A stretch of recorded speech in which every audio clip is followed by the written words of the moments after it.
Well, hello, everybody, and thank you very much for joining us in this May 9th, another Mother's Day. So thank you for being here in this special day. And we start the day with Leo. Leo, are you here? Yes, I am. Hello, everyone. Okay, hello. And yeah, happy Mother's Day. For this week, I looked at my outline again for 5G, and Echo also had a look at it. And we're trying to meet up next week just to hash out the outline a bit more so that we can both actually start writing the actual white paper. And in the meantime, Echo did look at the outline and said that we needed to add a bit more on 5G use cases. So I did a bit of research on that. I found a GSMA article on the industrial applications of 5G IoT. So that's the kind of research I did this week, and then also just preparing and looking for a time to meet with Echo to hash out the white paper outline. That's it for me. Greg? I haven't had a chance to look at things, so I'll catch up later today. Thank you. No worries. Yeah. Maura? Yeah, it's meeting with Echo is exactly where you need to be. So, and Tasmania, over to you guys. And I don't think you need me there, Leo, because you guys are you've come a long way. So I think I'm just gonna leave it to you guys to, get it together and figure it out. But yeah, I think you're doing great moving forward. Yeah, well, we're gonna try and schedule an initial meeting, just Echo and I. But if there's any kind of confusions or looking confusions, we'll reach out to you. No, I think, as I said, I think you guys are in a good place. You don't need me to be there. So yeah, you guys have done a lot of research. You're ready to move forward. Okay. So next is Megan. Megan, I noticed that you posted a new report and again brought quite interesting data. So do you want to talk about it? Yeah, sure. So we were when you look at mobile usage or mobiles in general, they don't make a distinction between whether it's a mobile phone or a smartphone. So I wanted to go ahead and look at the differences essentially. And what I found was that mobile phones can be divided into two separate groups. You've got a basic mobile phone and you have a feature phone. A basic mobile phone, is just messages and calls, whereas a feature phone, you have characteristics such as like a camera, you have very 2G browsers sometimes, and then and those are the real main difference, to be honest. It's just that one uses the internet and one can't. And then you move over to smartphone, and what you have is the main features, obviously, that you can use apps, like social media. And then you also have HTML and XHTML browsers, which also, you can divide smartphones into those two different categories depending on what browser they use. XHTML essentially means that some websites you might not be able to use on the smartphone because most websites are HTML. So XHTML is not adapted for mobile use. Whereas smartphones with HTML, you pretty much have access to the whole internet as if you were on your PC. And yeah, that's the main difference. And I also found that feature phones, but all types of mobile phones have something called USSD, which is unstructured supplementary service data, which means you can use very short messages, almost as if you were using the internet, but it's not exactly the internet. I have to look more into it. But that's what makes mobile money so easy in Africa, in the SSA region, which I think is interesting. It's something that I could look at further, because obviously mobile money is a big thing in the SSA region at the minute. And yeah, I think that was the main thing. I also looked into mobile internet connectivity, trying to see what it was really I was trying to do was trying to find out the different percentages of types of mobile phones in SSA. And that is really difficult to find. I couldn't find it anywhere on the internet, apart from this one statistic that said most mobile phone connections, there are 44% of smartphones across sub-Saharan Africa, which doesn't say a lot. It's only one type of a mobile device. But what was interesting about it was that mobile internet users was only 26%, despite the fact that there are 44% of smartphone connections, which begs the question, why aren't all smartphone connections using mobile internet? So something that also needs to be looked at. There's just there's a lot to kind of go over, because the research I've done is opening more and more questions, which is complicated, but it's still interesting. So what is your plan moving forward?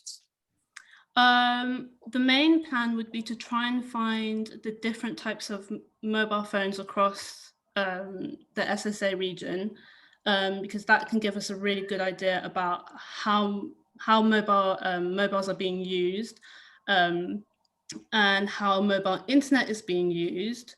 Because without that statistic, we're just making assumptions, and it's just not accurate. And then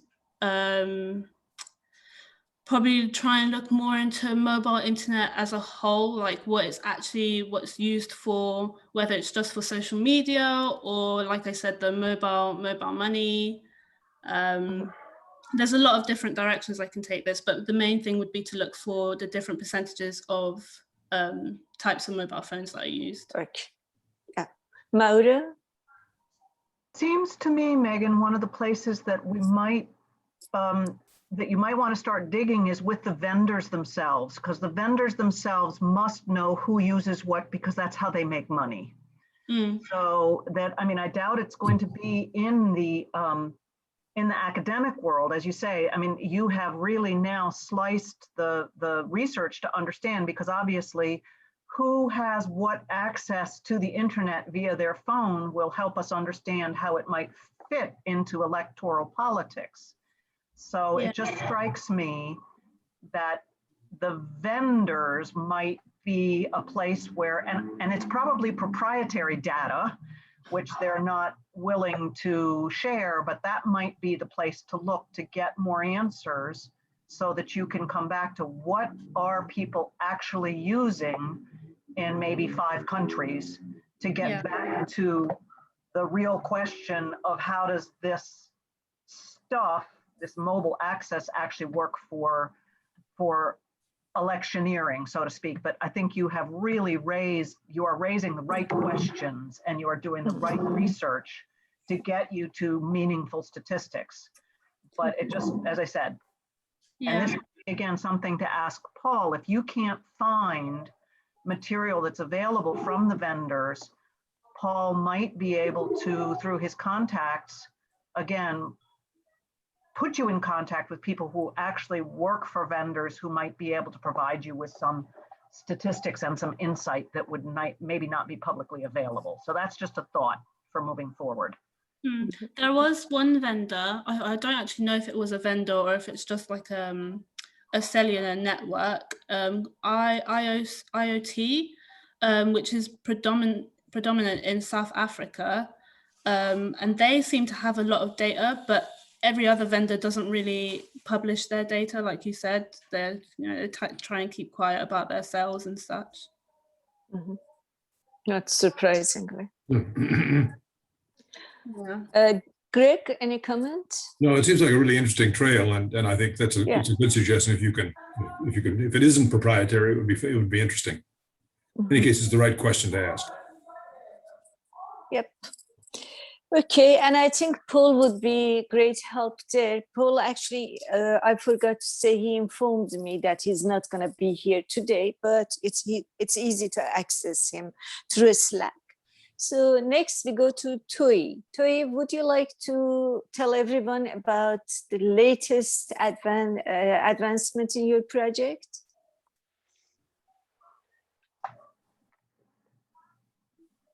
Toyi? Yeah, I'm here. Sorry. Yes. So do you want to talk about your project? Yeah, definitely. Good afternoon and good evening from Istanbul. And, most especially to the female ones in the house, the mothers. Happy Mother's Day. Happy Mother's Day once again. Thanks for the opportunity to given to me. You're welcome. The topic is, though it's still subject to amendment, the power, the control, and the weaknesses of digital media in the electionary process in both developed and developing nations. It's a kind of comparative analysis between the developed nations and the third world, no, the developing countries, most especially Sub-Saharan Africa, SSA.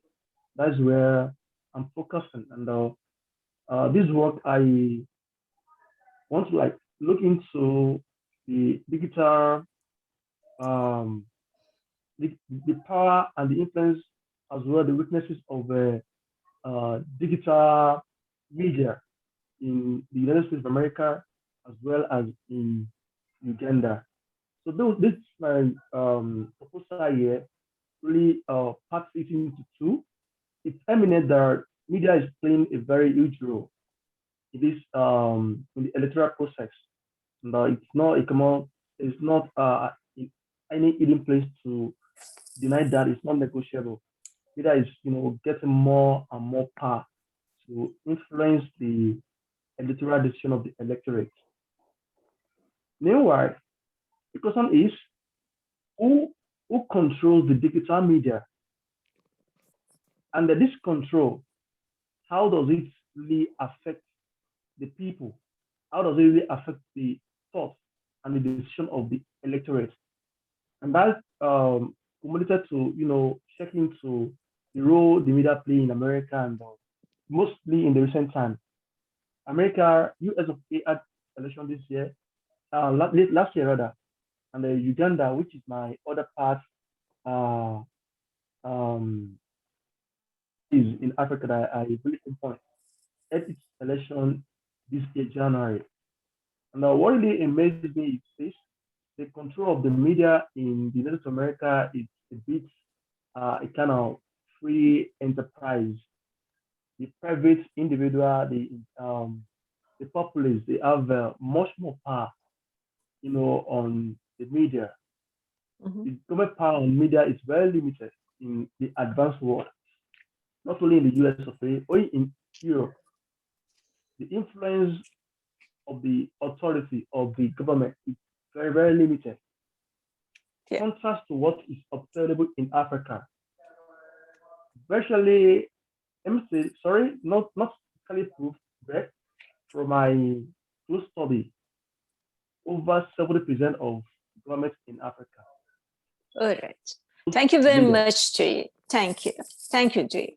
So basically, from my understanding, you're looking to see that how citizens are influenced in various systems, where it is the government who dictates social media versus where the private sector dictates social media. Mauro, do you have any comments? I think what's really interesting about this research, Toyi, is that it picks up on the piece that Megan was looking at a while ago, where we looked at how many times the government in sub-Saharan Africa has shut down the media. And so the question that you have, Toyi, I think, which is really interesting is, okay, we have the Ugandan case where the government shut down the media around an election. And then you took the US case with Trump where the media shut down Trump. And so the comparison, the question of who has control and how does that control impact the electoral process? So I think that's a really interesting question. I'm in the process right now of making comments on your document. I like Pari's idea if you can come up with a third space in the middle so that you have 3 case studies along a continuum where we have Uganda where the president shut everything down, then we might have something in Europe that's in the middle, but I think it needs to be a specific case study as you have selected for Uganda. And then of course we have Trump where Facebook and Twitter shut him off. And so the question of where the power lies, and then obviously, as you've said, what's the impact on the electorate about the different loci of power? Is that whatever the plural of locus is, if somebody can help me with my lack of Latin. So I love your proposal in terms of a very specific problem to diagnose what was the impact and what does it, and then maybe extrapolate from it from larger cases. So I think you're off to a great start. Yeah, and I think that, while we're focusing on social media, I think there's a larger question there, and that's about the role of government and private sector. So I think perhaps at the end we should start to look at something larger, or at least signal to something larger than just this issue of social media, because I think that power relation is changing and it's a good manifestation of it in actual social media, an event that has taken place recently. Greg, any comments? No, it sounds like the approach is just right. I think, as Mara said, it's a really very intriguing question, and it's off to a good start. Eduardo, any comments?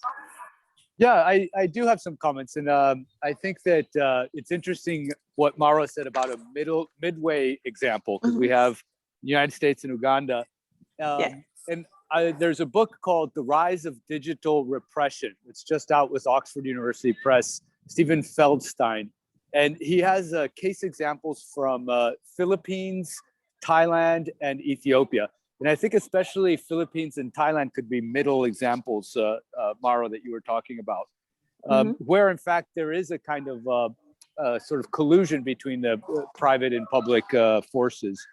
And especially the case of the Philippines, where there's also a role that China has in this very complex dynamic. Which brings me to your proposal, Eduardo. Sorry, Maura, did you have a comment? I interrupt you?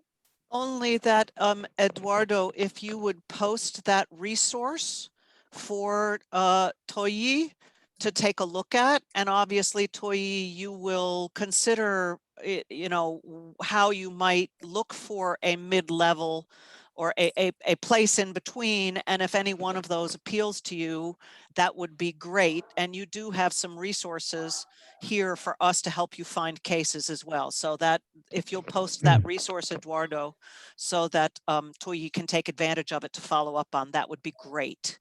Okay, I can't post now because but Toyi, if you want to reach out to me by email, I can give you a whole list of books that are on the topic. So I think there is a way that we can connect through the Slack channel. So if Toyi, you can send me a message, I'll write back with all those books that I was talking about. Yeah, and I think generally, if we put all these resources on a Slack, it stays there and everybody could have access. It's much better. Thank you. So, Eduardo, it brings me back to your proposal. Unfortunately, I haven't read it. I know Maura and Greg made some comments. I looked at just the concept. I didn't have time. I was busy with something else. But from that brief glance I had on your proposal, there are a few things came to my mind. One is that, are you better off to change the word government with governance?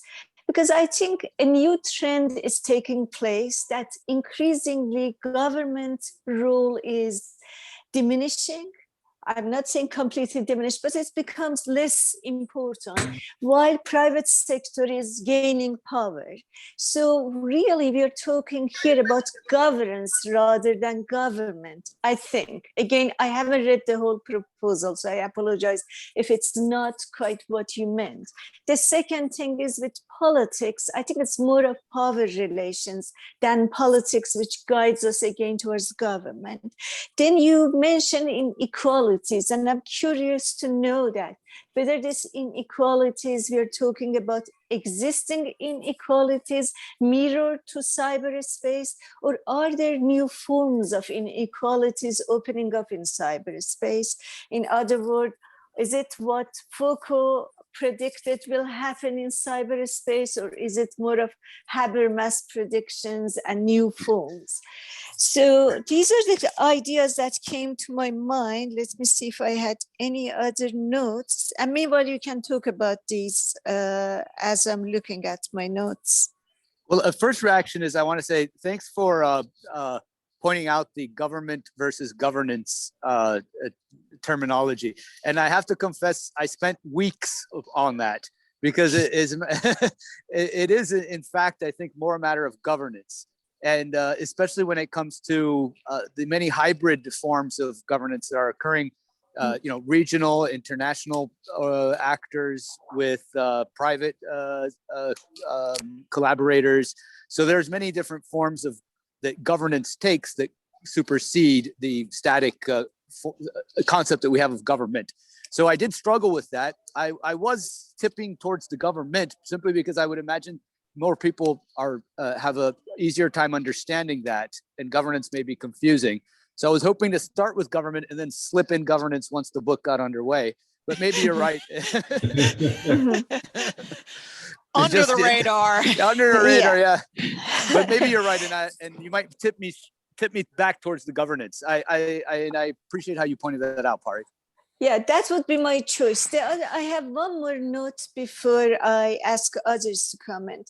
I also made a note on monitoring. A lot of this monitoring that is happening, that you refer to government, and we all know that private sector has its hand there, but a lot of it is self-imposed. And when we talk about the citizens, I think we should also think about several layers: citizens who choose and self-impose, citizens who are global and totally are perceiving themselves out of nation state grip, this new identity of global citizenship. So I think that I have also some sort of, I think that's at least needs to be pointed out, in my opinion. Again, I haven't read the whole proposal. I apologize if some of the comments are not quite, right, but these are my notes on that. Maura, any comments?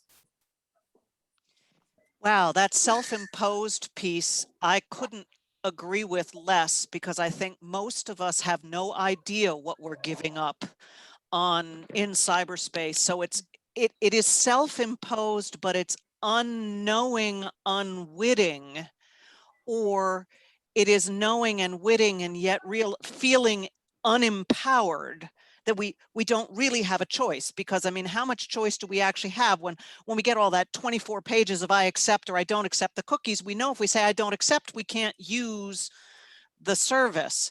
So, but that idea of self-imposed and what that means, Pari, I think is a really good question for Eduardo to consider in terms of citizenship. And do we actually have the control as the governed to make that choice?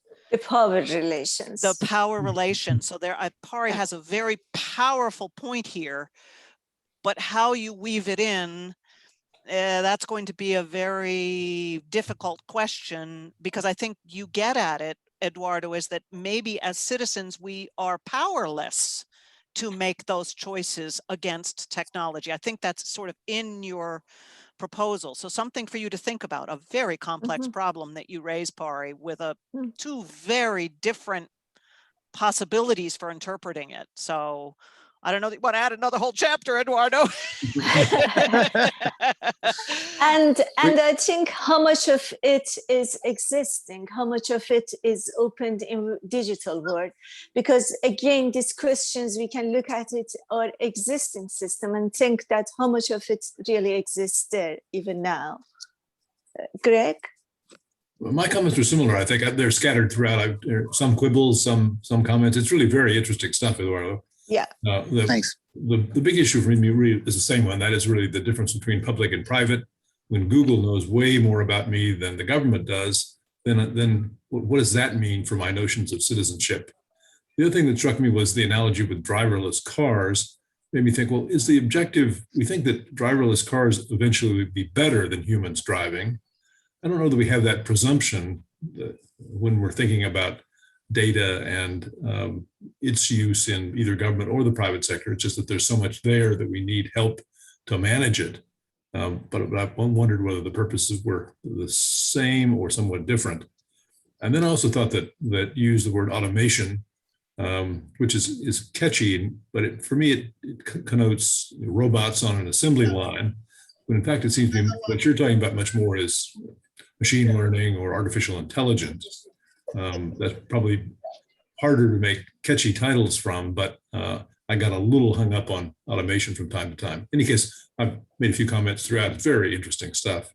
And it's a very complete proposal. You've done an awfully nice job of doing the competition, and great.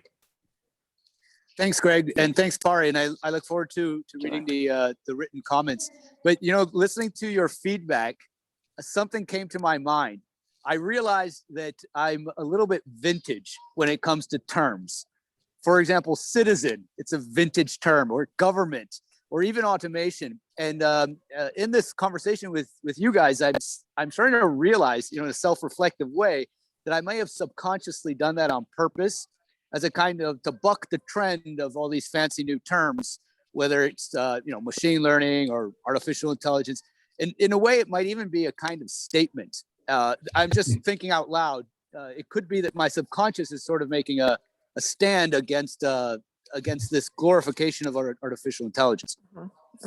Then I would suggest say it right at the beginning. Say something that seriously that hints to these choices, something about dismay of these new ways of bringing something, not necessarily to explain everything, but just a sentence of showing a dismay of something and a statement about something. So that clarifies that, why you're taking a certain ways of approaching, in my opinion. The other thing is, whenever, I think often book publishers gonna wanna see a style of writing.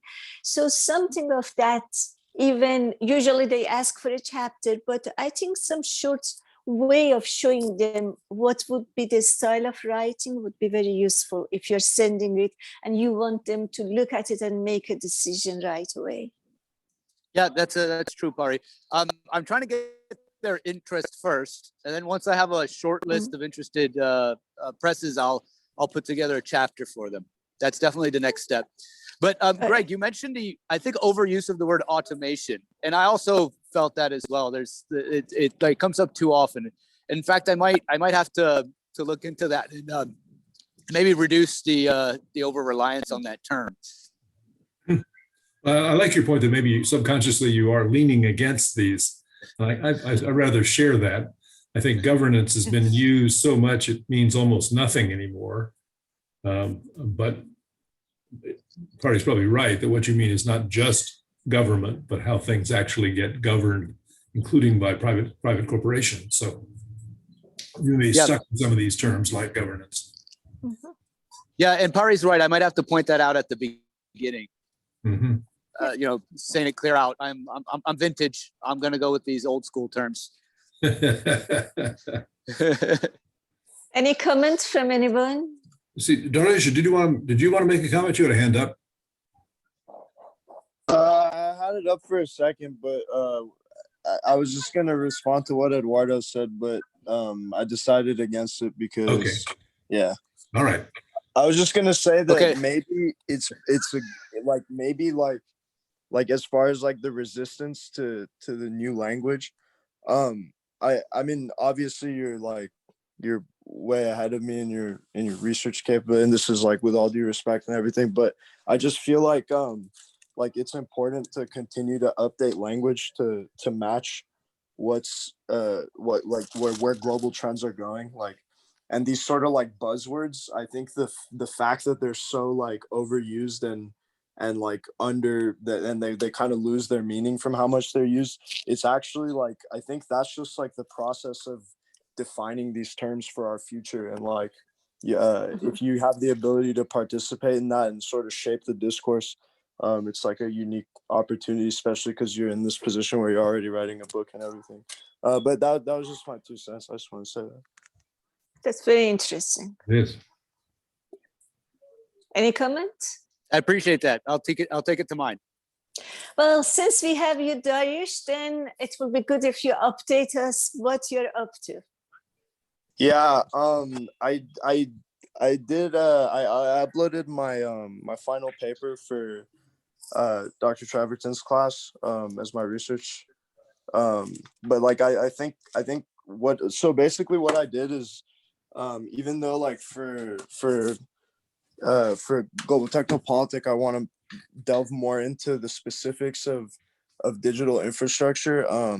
What I did was sort of I put all the work that I had together in a way where I frame my paper as like, I start by discussing Central Asia, its significance, its resources. Then I transition into China's Belt and Road Initiative and the digital Silk Road that's co-deployed off of the backbone of that physical infrastructure. And then I offer in India and the INSTC. I actually hadn't done this before. I was trying to think of where I could incorporate that because it was a really long paper and I needed to write 15 pages. So, but what I ended up doing was so actually I had been misinterpreting or like I hadn't been making this connection before, but I the same way that all of the east-west corridors of China that they've been developing in Central Asia, and the digital Silk Road is built on the backbone of that. India is developing these north and south corridor, specifically on the western side of Central Asia, and their approach is really different from China's in that China has this sort of hegemonic and very dominant approach, a very unilateral approach to norm building, to the utilization of the actual transport routes, where they actually do have a cultural connection to Central Asia. India does, especially in Turkmenistan, Tajikistan, and sort of there's this long history of Silk Road interactions, and of course the Connect Central Asia policy that Modi started. So there's also this alternative view of Central Asian development that's far more multilateral but far less aggressive. And the conclusion I came to is that Patty, like you were saying the other week, for me to focus more on IBM, I went back to that, and I considered that, considering that IBM has worked with India in their Delhi-Mumbai industrial corridor to develop smart cities, which is just like the sensors, the machine learning, the cloud the cloud capabilities, and especially hybrid cloud computing is going to be a priority for IBM moving forward. So seeing that they view India as sort of like their way of capitalizing on this hybrid cloud market, and so if they were to down the road, it seems like it would be likely. I even wrote it in my paper. It's just a conjecture, but like that, following that same model of co-deployment, moving forward, India could make a push with IBM the same way that, because IBM they do have headquarters in India and whatnot. The same way China uses sort of Huawei, ZTE, and all their fiber optic cable companies, India could partner with IBM in a far more multilateral way that I think is a way healthier view of like multi-stakeholder governance moving forward, like private and public governance collaborating together. But then my conclusion was that India right now, because of China's debt trap, like the amount of debt that these nations are into China and the amount of assets that China is simply seizing to pay off these debts is absolutely crippling. And so my sort of recommendation for that is, if India wants to sort of turn Central Asia away from China as China turns Central Asia away from Russia, then they need to pursue alternative methods for them to relieve their debt. And then my policy recommendation to the US in turn was to basically the same thing. If the US wants to maintain their sort of their dominance of global order and their norm building capabilities, they need to prevent China from capitalizing on this sort of blank slate, where they can set up, now that they have their digital currency, and now that they've implemented their digital currency in the SWIFT system, there's just a whole host of implications that comes with giving up that much sovereignty. So, yeah. There is a new report looking at these contracts and transparency of these contracts that China making. I think that would be interesting to look at the contracts when they give loans and what they're asking within these contracts, to what extent they are transparent, to what extent they're confidential, which mostly they are, and a comparative study of them and Western contracts. I think it would be interesting if you look at that study. Remind me to send you a link on that. Okay, thank you. Yeah, Mauro, any comments? I really look forward to reading the paper, Dariush. I didn't see it uploaded, but I will look. It's under your work on digital corridors. It's not uploaded, I don't think so. Yeah, so I ended up falling asleep before I submitted it last time. Okay, sorry, but no problem. No problem. 9:30. Okay, Yeah. okay. So yes, because I was like, I didn't see. I've seen what everybody else is talking about. I would very much like to read it because I want to talk to you about where we take this in a future direction. So let me read it, and then we'll discuss it. But it sounds like you're really beginning to pull it all together in terms of how to look at it in a very comparative geopolitical way. So that's really great.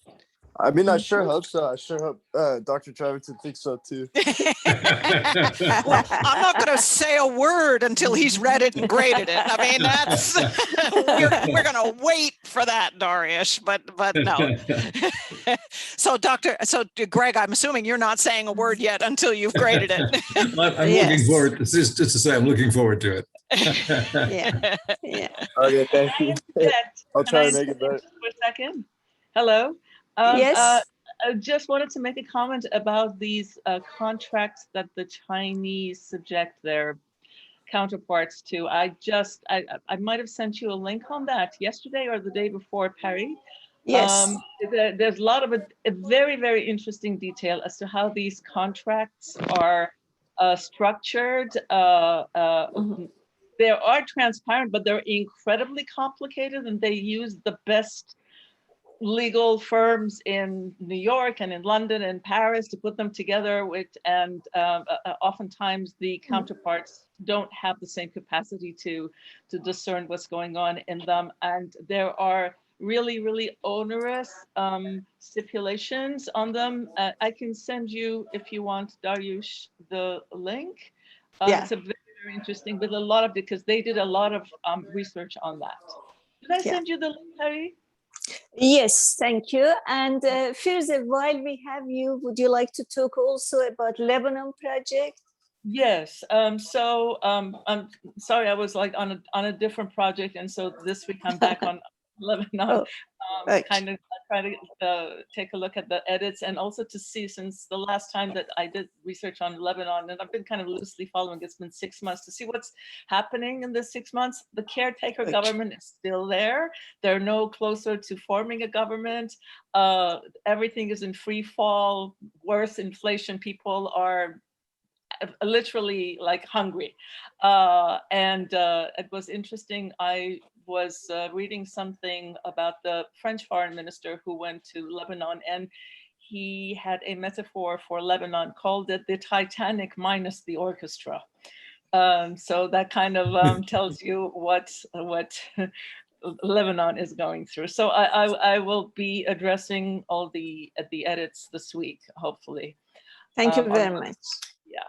But I was also Thank you. wondering about Combate a little bit and elections and okay. All right.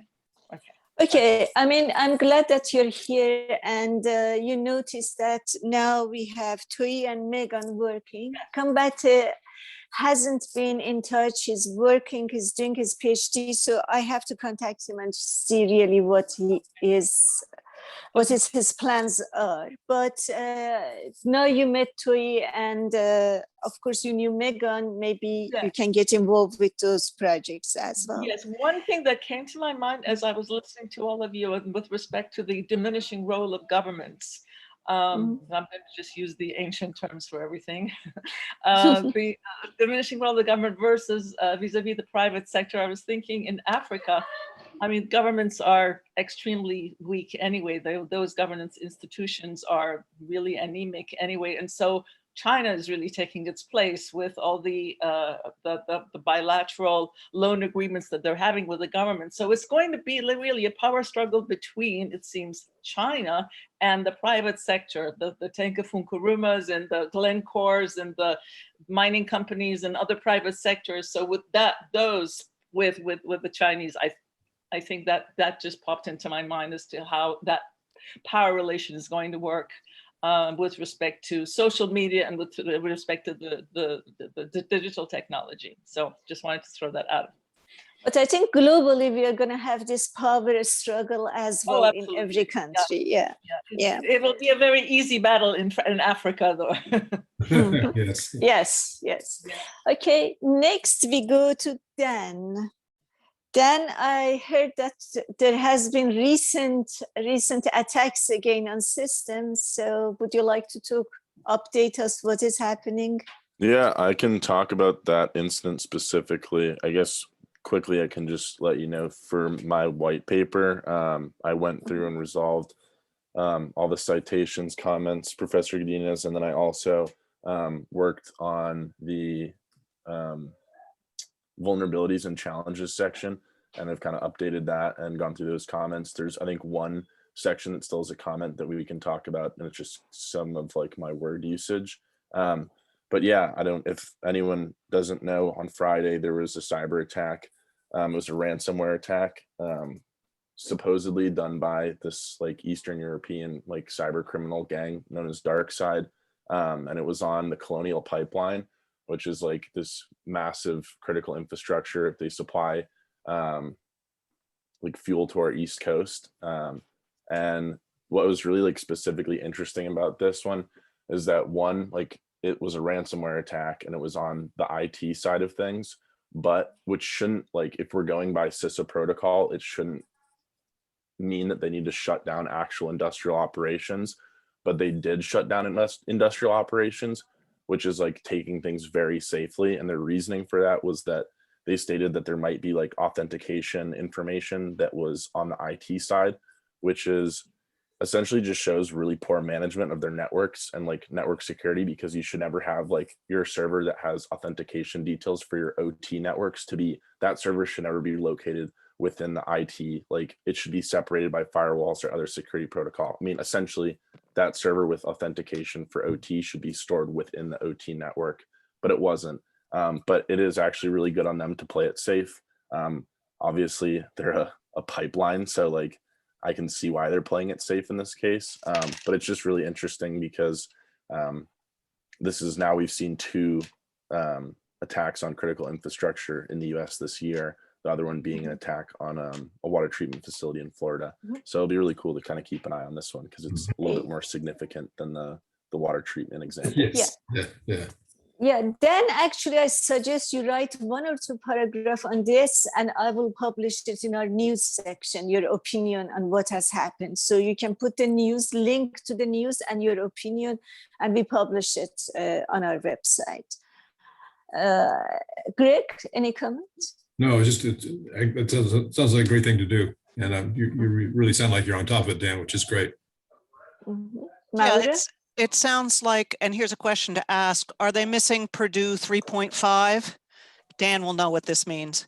Okay, so it's basically the Purdue 3.5 is in the layer of the stacks of between IT and OT. It's what we call the demilitarized zone. It's supposed to be that disconnect between the IT portion of the network and the OT portion of the network. And one of the big criticisms has been that companies are connecting their operational technology structures to the IT structures without that DMZ, without that separation layer, which I think is why, Dan, they went to the extra level of caution, because of course we all understand with drinking water, you can get poisoned and die, which is important. I mean, let's face it, but with a big pipeline, what you may get is a massive explosion if you don't have proper control in the flow of the flammable material through the pipeline. So I would just ask that question, Dan. You might look at the reports as they come out before you write up something, and ask if that is the problem, that's why they had the excess of caution, because they may have been missing that layer. Yeah. So I honestly, at this point, it's like at its simplest, I think that is something that is going to be a huge part of it. DarkSide, they just released that that's the cybersecurity company that is helping them out. So hopefully a report from them might come out somewhat soon. But I think I'm pretty comfortable in saying that it just has to do with like improper network segmentation. And that's exactly right. You can say that before they know. Yeah, because people won't know what Purdue 3.5 is. But if you talk about network segmentation and the problems of that will be enough for a starter. As it's happening now, I agree. And later, as DarkSide comes out and has more knowledge, then you can go further. But a comment now with that's what we're talking about would be, I think, very insightful and worth it. Absolutely. So on that note, we go to Jennifer. Jennifer? Yes, hello. Hi. I realized that my report was in the wrong folder, but I just added it. And this week I read the article that Maura sent over about the shortage of talent in the cyber field in the US and UK. And though it is a little bit older, it was good to read to get a sense of like where the shortages lie in terms of like our staffing and where there might be holes in the public sector world of cybersecurity. And then I also looked at a list I found of all of the current cybersecurity legislative pieces being proposed in Congress. And they were focusing really on like supply chain security, cyber workforce training, and international competition, mainly versus China, like Endless Frontiers Act and other acts like the Strategic Act, Democracy Technology Partnership Act. There's like about 8 or 9 that I listed on here, and then there's even more. And that was good to find to kind of see, where policy might be heading in the coming weeks and months as Congress focuses more like pointedly on cyber. And then I also was looking at a new discovery that the Chinese hackers, like 2 different groups, have been spying via a VPN flaw in Ivanti's Pulse Connect Secure Suite, and have been looking at a very select number of defense contractors. And though they haven't released who exactly the targets were, FireEye reported they were defense, government, and financial organizations around the world. And it was a super targeted attack. So there's reports coming out about that, and I need to find the exact FireEye report. On top of that, there was news that Federal Reserve Chairman Powell was speaking about how cyber attacks are going to be the biggest risk to the U.S. financial sector in the coming months and years, and SEC also warned of something similar, so I got those announcements.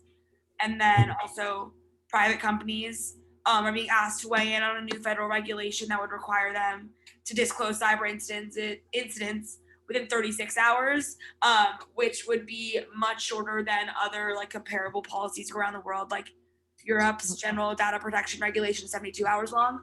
So we'll see if that happens, but yeah, that's what I looked at this week. So have you written about it, Jennifer? Yes, it is. It's in my security folder. It's called Cyber Okay, because I didn't see it. When did you upload it? Yeah, it was in the wrong folder until the meeting began, but it's in there now.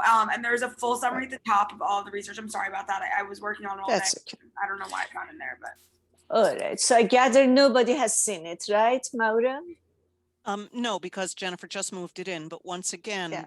on these things, what Jennifer and I have been talking about, that I think those of us who are looking at technological development should be looking at what she's trying to do as a leading edge of what's happening, so that we can then take like what Dan is looking at and saying, is there something that we want to comment on that we have specific knowledge about, that we have done research on, that we can build on to begin a conversation on our website on some of these issues.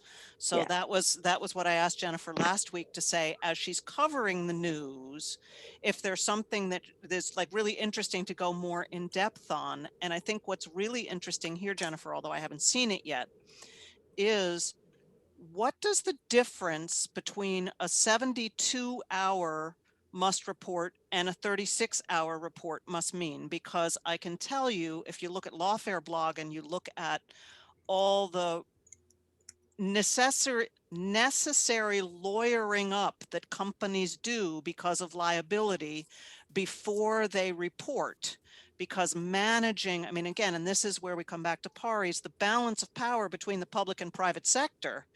The private sector has all these potential liabilities the minute they report that could land on them from the government. And so they try to manage it up front before they disclose. And so this is really a power, I think, and this I think would make a great commentary for you, Pari, to talk about. This really is a power balance issue between the private company and the government, what will land on them if they don't get it right. So these are the kinds of things that I want. I'm delighted that Jennifer is following, but then it's up to us. It's up to us to make sure we see it, Jennifer, which I know you'll work on to make sure it's in the right place. But then it's up to us to be reading it so that we can make commentary that's meaningful, insightful, and potentially ask her for more research or do more research ourselves, because this is great. Yeah. Greg? Well, I think Mara's got it just right. I look forward to it. Really, it's great stuff, and you're very much on top of it, Jennifer, for which many thanks. So I want to now welcome Ghazala from Pakistan. Ghazala, would you like to say a few words about yourself? Thank you, ma'am. My name is Ghazala, and I am working on environmental science project that based on sustainability of natural resources. The excessive exploitation of these resources have created many problems to mankind, which includes like pollution, water pollution, noise pollution. I have shared that content with you. And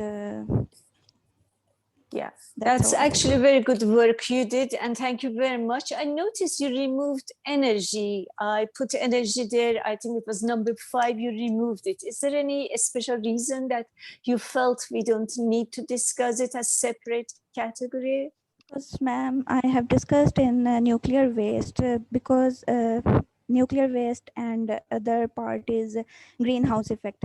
Energy has been using on both these paragraphs, so that's why I felt it should not be discussed separately. All right. So any comment from Maura or Greg? Have you seen the paper? I have not. No, I'll look forward to it. I have not yet. I have not yet either. I apologize. All right. So, Ghazala, we are going to look at it and we will make comment on the document. So you will see towards middle of the week, you will see some comments from us there. So I think at this point, everybody has spoken. And what I like to emphasize now is production. So you all had exam, distraction, work, whatever it was happening. I think now I like really everybody to focus on producing white papers, proposals. So you've done a lot of work. You actually produced your presentations, which was a step away from writing your white papers or proposals. So you're ready, you're there, you have the information, and I suggest now focus and produce in one form or another some production, something that you can show you've done all this study and where you are and what you're doing. Any comments on that, Maura?